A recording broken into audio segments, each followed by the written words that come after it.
Nuclear Power Institute, and I'm here in the kitchen to demonstrate science in the kitchen, to cook up some curiosity.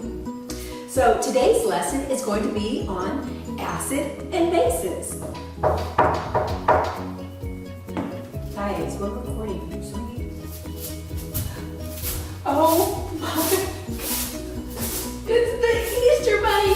Guys, it's the Easter Bunny.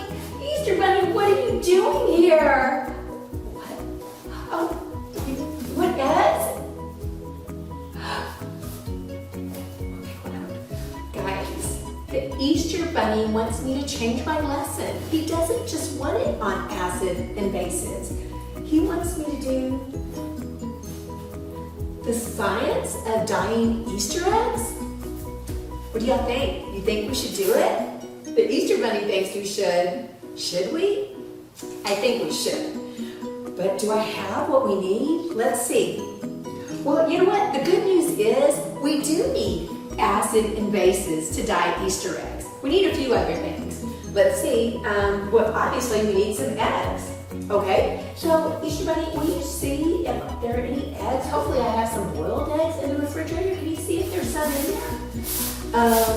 What else do we need? Okay, we have an acid, we have a base. We need food coloring to dye our eggs. Maybe some measuring spoons to measure out some of our ingredients. Oh, we're doing that.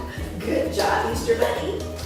So, hey, look, we have 6 boiled eggs. So we'll use these. Good job. So to do this, let's see, we need our vinegar, which is an acid, as I said before, and we're going to use some distilled water, which is a base. I need a measuring cup so that we can measure out these items. So, what was that? The Easter Bunny wants me to remind everyone, although Easter is just around the corner, many cultures and people have been dyeing eggs for hundreds of years, actually thousands of years.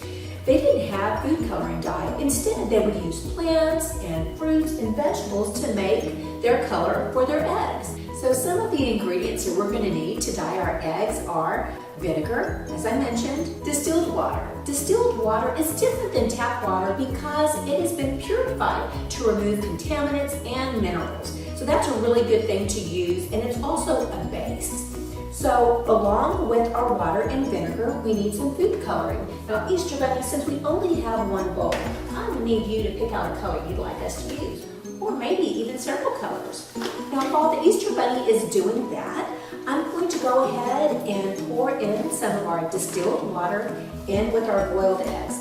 Now guys, these are just regular, red? Very good. I'll put this aside. Thank you, Easter Bunny. So what I have here are several Easter eggs, but we're just going to go ahead and dye them all the same color, if that's okay with you guys. But at home, when you try this, try them any color you like, however you would like. So guys, we're going to use these boiled eggs. And boiled eggs, well actually all eggs, the eggshells are made up mostly of calcium carbonate. Now calcium carbonate is a rather rough substance and it's quite porous. Now porous basically just means tiny holes, microscopic holes. Our skin is porous. So that's an example here. So what we're going to do with these eggs, we're just going to pour in this water, and really there isn't a true certain amount that we have to use, but I'm going to let the Easter Bunny help me. So Easter Bunny, will you just help me pour in some water? I'll measure it out. How about we do 2 cups? Okay, 1.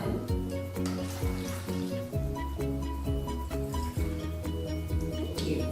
2. You know what? Let's do 3, just so that we make sure that the eggs are completely covered.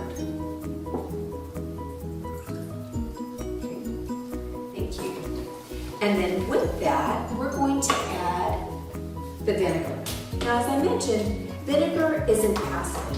Using an acid when dyeing eggs is really quite important because there will be a chemical reaction that occurs between the acid and the eggshells. And the reason we use acid when dyeing eggs is that it acts to break down the eggshell just a bit. So we're going to use vinegar today as that acid, but you can use other acids. Another great acid to use would be any kind of juice, especially something that's very sour, very acidic, and probably lemon juice would be a really good one if you think about it. So since we have 3 cups of water, let's say I'm going to put in 3 tablespoons of vinegar. This way, there's a nice proportion of base and acid.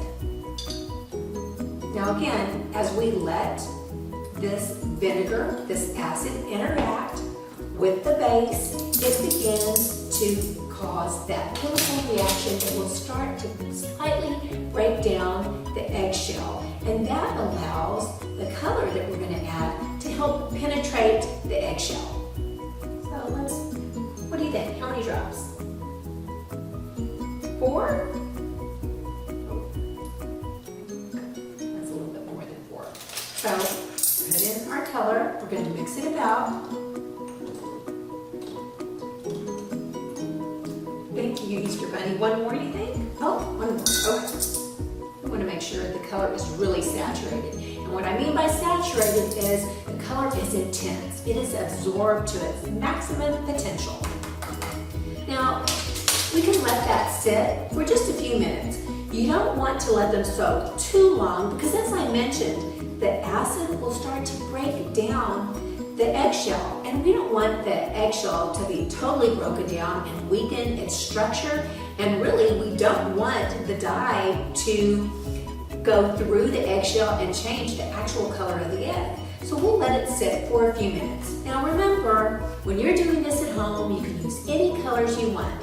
A lot of times when I'm doing this at home without the Easter Bunny, I might have several different bowls. I might have a bowl that's red, blue, yellow, whatever it is. You can do with your family and friends and make whatever color combination you'd like. Now the eggs have been sitting in the dye, the vinegar, and the distilled water for a few minutes. And as you can see, they have started to absorb the color of the dye. And that is because, as I mentioned earlier, the eggshells are mostly made up of calcium carbonate, which again is very porous and will break down just a bit as they sit in an acid. And it takes on, it allows the shell to become more porous and to absorb more of the color. But also in the eggshell, it's also made up of protein. And the protein also will break down just a bit. It's a chemical reaction with the acid and the base that will also increase the amount of absorption of color. We can leave them in for a little bit longer, or we can put them into a different color dye and add a different color. So depending on what you want to do. But just so that we wrap up today's lesson, because we want it short, because I know, what's that? Easter Bunny has to go. So we're going to wrap this up, and I just want to wrap this up by saying, look at that. Isn't it beautiful? Even though it's only been just a few minutes, all of these eggs have absorbed the color. Lovely. I want you to use your imagination. And one more tip.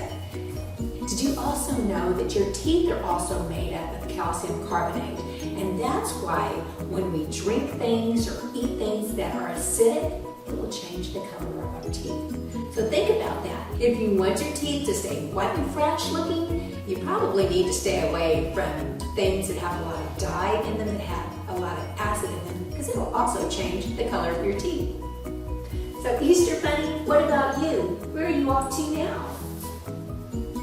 Okay, he's got to go. He's very, very busy. So I want to thank the Easter Bunny. Thank you so much. I changed up my plan, but the good news was I was already going to do a lesson on acids and bases. You just made it a little bit more interesting and fun. Oh, you have something for me? A golden egg. Thank you, Easter Bunny. And I hope all of you have a happy Easter, and I hope you find your own golden egg. Thank you, and have a wonderful day.